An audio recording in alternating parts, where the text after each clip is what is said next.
Bismillahirrahmanirrahim. Assalamualaikum warahmatullahi wabarakatuh. Salam sejahtera dan salam satu Malaysia. Yang Amat Berhormat Apai Kitai Adnan Anak Satem,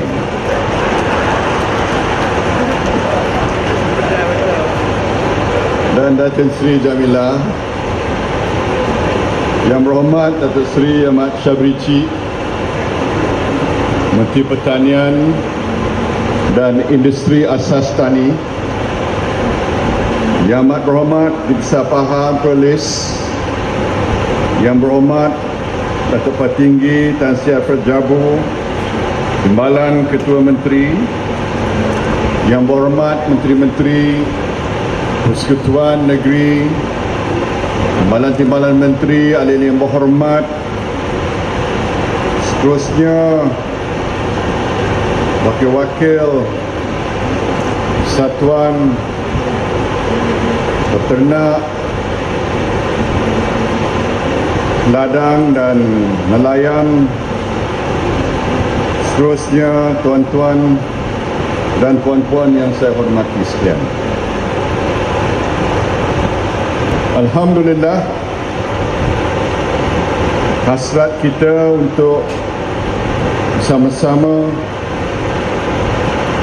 menjayakan Hari Peladang Peternak Nelayan Kebangsaan 2015 telah menunjukkan sambutan yang begitu memberangsangkan. Saya mengucap syabas dan tahniah kepada Datuk Petinggi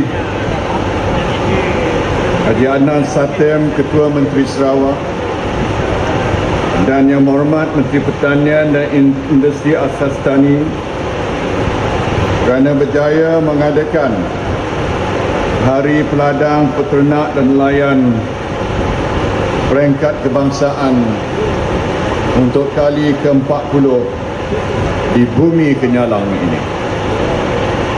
Sambutan pada kali ini kita adakan di negeri Sarawak sebagai tuan rumah atas hasrat kita untuk melahirkan penghargaan Kerajaan Pusat terhadap sumbangan negeri Sarawak dalam membangunkan sektor pertanian negara. Saya yakin dan percaya pengiktirafan ini akan memberi suntikan yang lebih kuat kepada semua peladang, penternak dan nelayan di negeri Sarawak ini, memperkasakan sektor agro makanan, menjumbang kepada kejayaan untuk memenuhi matlamat kerajaan terus membangunkan sektor yang sangat penting ini. Tuan-tuan dan puan-puan sekalian, mengikut laporan FAO,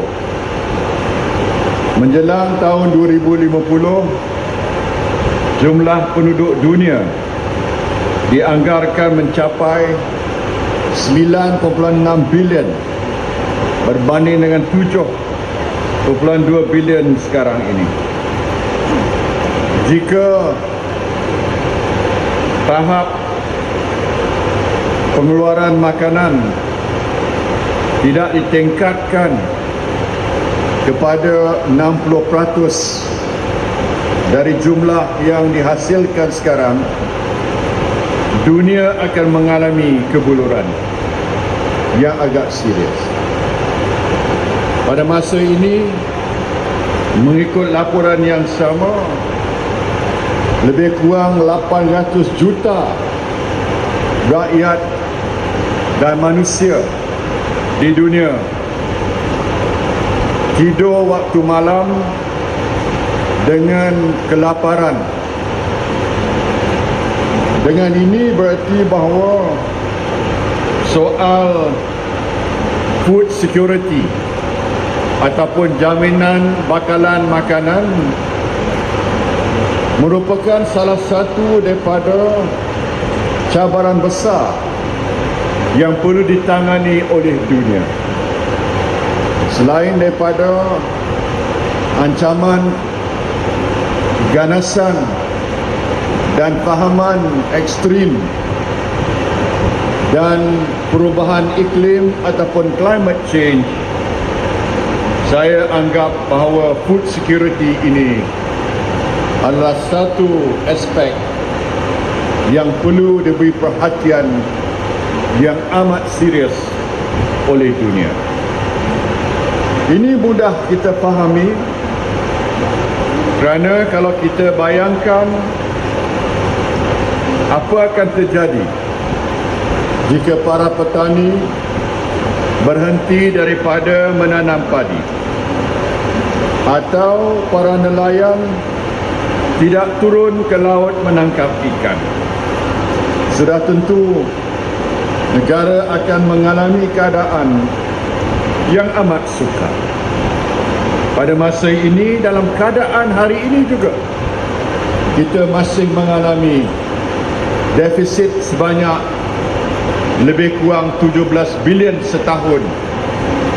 Maknanya dari segi agro makanan, mengikut apa Menteri Pertanian bisik pada saya tadi, 17 bilion defisit. Maknanya kita import lebih daripada yang kita ekspor sebanyak 17 bilion. Ini berarti bahawa apa yang disumbangkan oleh para petani, peternak, peladang, nelayan adalah amat signifikan. Slogan ataupun pengiktirafan yang diberikan oleh Menteri Pertanian, mereka ini sebagai wira negara, adalah amat tepat sekali. Saya juga meletakkan para petani, peternak, nelayan sebagai dekat di hati saya, dan kerajaan sentiasa memberi perhatian dan dana yang termampu untuk membangunkan sektor ini dan menentukan kesejahteraan para petani, nelayan dan peternak. Tuan-tuan dan puan-puan sekalian, sudah tentu kalau kita menggambarkan bahawa nasi yang kita makan saban hari adalah hasil titik peluh petani, ikan yang dijadikan lauk adalah kerana para nelayan sanggup meniti gelombang samudra di bawah terik matahari. Sudah tentu gambaran seperti ini mengisafi kita atau mengisafkan kita bahawa golongan ini dan sektor ini perlu diberi perhatian yang berat oleh kita bersama. Tuan-tuan dan puan-puan sekalian, hari yang kita sebut nama ringkas HPPNK ini bertemakan agroteknologi, pemangkin transformasi atau agroteknologi, catalyst for transformation, adalah berhasrat untuk memastikan transformasi bidang agro makanan menuju ke arah yang lebih moden, dinamik, inovatif dan kompetitif. Kita tidak boleh dalam kerangka minda yang lama, iaitu kita anggap bidang ini sebagai satu yang memadai untuk menyara keperluan kita dan keluarga kita sahaja. Kita mesti membawa kepada perubahan kerangka minda ataupun mindset untuk melihat bagaimana umpamanya negara Belanda yang saiz lebih kecil dari negeri Sarawak mampu menjuarai ekspor hasil pertanian dunia. Negara-negara lain seperti Jepun, Taiwan, New Zealand dan Australia maju, dan para petani dan peternak mereka mendapat pendapatan yang lebih tinggi kerana mereka mengamalkan teknologi dan mereka menggunakan kaedah inovasi yang membawa kepada produktiviti yang lebih tinggi lagi. Oleh itu, hasil daripada perayaan ini, saya berharap unsur-unsur ilmu dan teknologi dapat dimanfaatkan oleh semua peladang, petani dan penternak, nelayan yang datang ke majlis ini. Saya berharap boleh bertanya kepada diri sendiri bagaimana mereka boleh mendedahkan diri mereka kepada kemungkinan menggunakan teknologi dan ilmu pertanian yang terkini. Tuan-tuan dan puan-puan sekalian, di mana yang disebutkan tadi, kerajaan memperuntukkan sebanyak 5.3 bilion dalam bajet 2016 kepada sektor pertanian. Saya ingin melihat sektor ini lebih maju ke hadapan. Dengan ini, maka program-program kita seperti untuk menggalakkan tanaman buah-buahan, sayur-sayuran, menaik taraf infrastruktur saliran dan pembangunan agropreneur akan terus ditingkatkan. Di samping itu, kita juga mahu supaya rakyat jelata mendapat manfaat daripada pembangunan sektor pertanian. Program penurunan harga dengan menambah 50 buah lagi pasar tani dan 150 agrobazar rakyat satu Malaysia akan dilaksanakan pada tahun hadapan. Di sini suka saya umumkan bahawa bagi negeri Sarawak, sebanyak 4 buah pasar tani baru dan 10 buah agrobazar rakyat satu Malaysia akan diwujudkan pada tahun 2016. Saya suka memberi penghargaan kepada kerajaan negeri Sarawak kerana saya melihat agrobazar satu di berhampiran dengan Bandar Kuching sebagai satu agrobazar yang amat menarik sekali dan memberi banyak faedah kepada penduduk tempatan. Kalau boleh kita wujudkan lebih banyak lagi agrobazar satu ini di tempat-tempat lain, saya yakin dan percaya bukan saja rakyat akan mendapat keuntungan, tetapi para peladang petanak juga akan dapat saluran untuk menjual hasil-hasil dan produk-produk mereka, dan para pelancong juga dapat peluang membeli belah dan sebagainya. Tuan-tuan dan puan-puan sekalian, bajet 2016 juga menambah insentif pengeluaran getah kepada pekebun kecil. Ini juga akan beri manfaat kepada ramai pekebun kecil termasuk negeri Sarawak ini. Skim subsidi harga padi pun kita tambah lagi. Dan seterusnya, kita ingin melihat sektor pertanian berkembang pada kadar 3.5% setahun dan menyumbang sebanyak 7.8% kepada KDNK pada tahun 2020. Tuan-tuan dan puan-puan sekalian, selain daripada itu, khusus untuk negeri Sarawak, kita lihat bahawa padi bukit atau padi huma merupakan satu subsektor yang melibatkan penyertaan seramai 60,000 para petani, dan kerajaan memperuntukkan sebanyak 70 juta untuk menampung kos input baja dan racun bagi tahun 2016. Bagi negeri Sarawak juga, saya amat tertarik hati kerana ada beberapa keistimewaan khusus kepada negeri Sarawak, seperti pengeluaran apa yang disebutkan sebagai special rice seperti Bario rice yang boleh kita tingkatkan lagi pengeluarannya. Saya difahamkan pada masa ini keluasan Bario rice berjumlah lebih kurang 285 ekar dan daya pengeluarannya telah pun ditingkatkan daripada 1.6 tan kepada 3.5 tan 1 hektar melalui usaha yang dilakukan oleh kerajaan seperti mechanization dan perairan yang lebih baik lagi.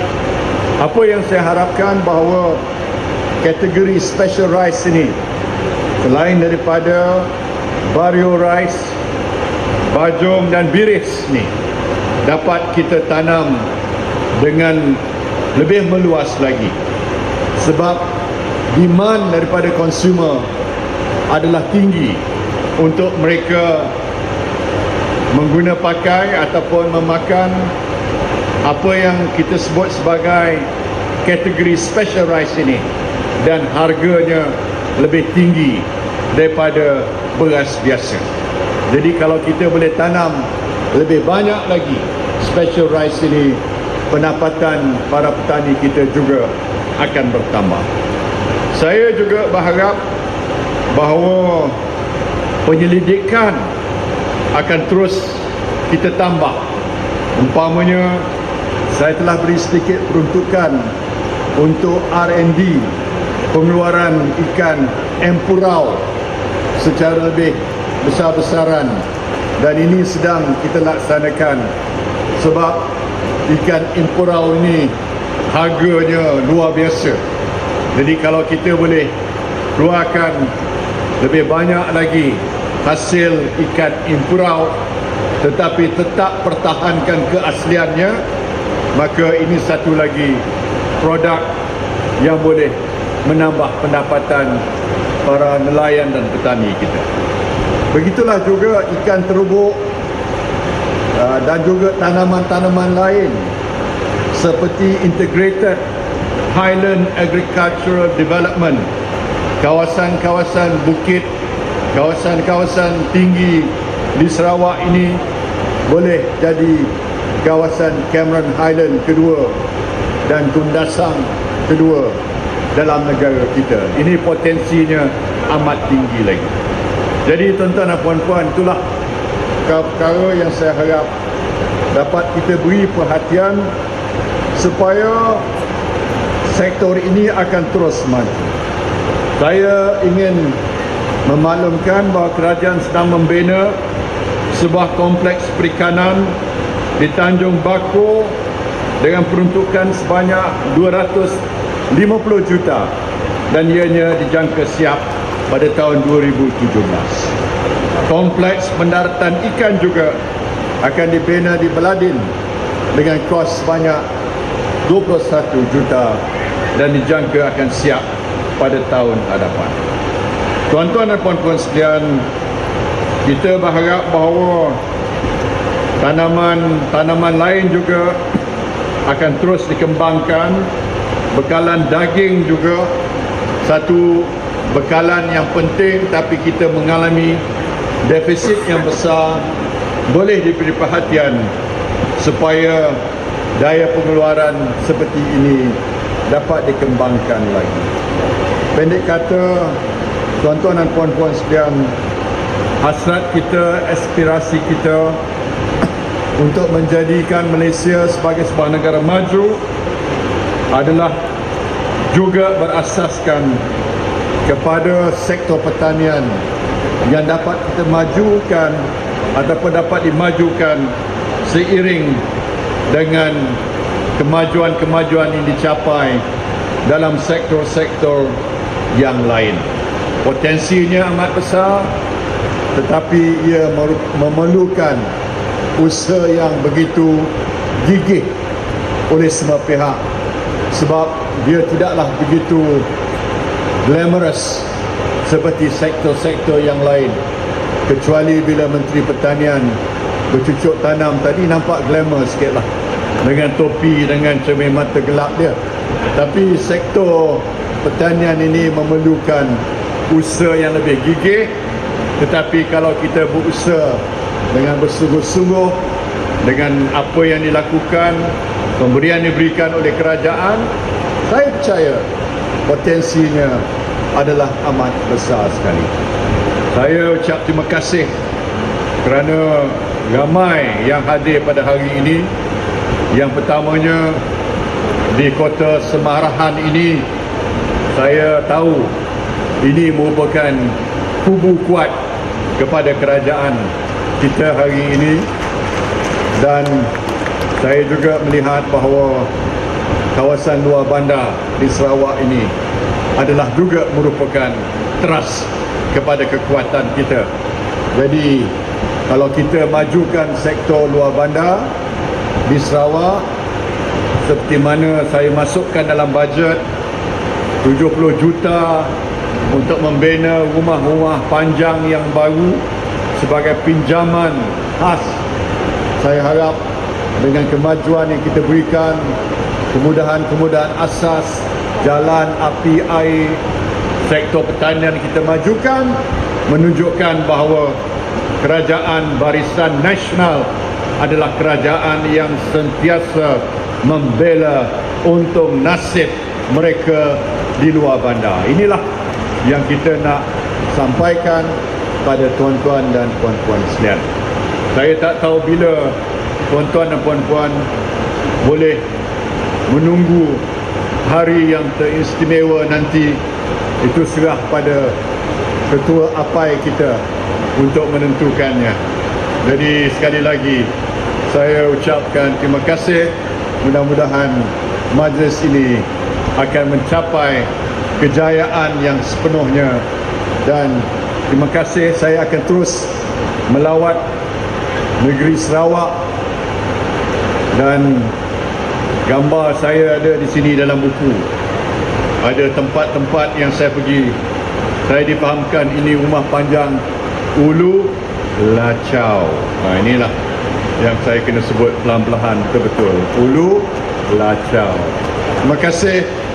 Dengan lafaz Bismillahirrahmanirrahim, saya dengan sukacitanya meresmikan sambutan Hari Peladang Peternak Nelayan Peringkat Kebangsaan 2015 dengan rasminya. Terima kasih.